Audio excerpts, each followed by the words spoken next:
काय चुकीचं बोलला तू? मला अभिमान आहे तू माझं लेक असायचा. काय बोलायला लागला?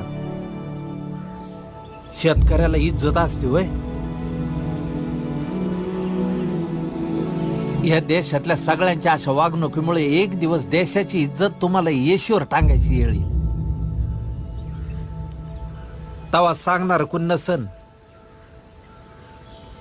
अतिवृष्टी आली, वाला दुष्काळ, कोरडा दुष्काळ, रोगराई आली, कोरोनामुळं सगळं जग ठप झालं. थांबला नाही तो फक्त शेतकरी.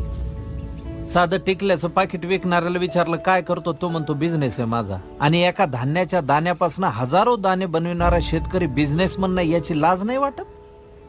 आणि तुमच्या या अशा नटवेपणापायी आज नवी पिढी अर्धवट शिकलेली मातीत पाय घालायला तयार होत नाही.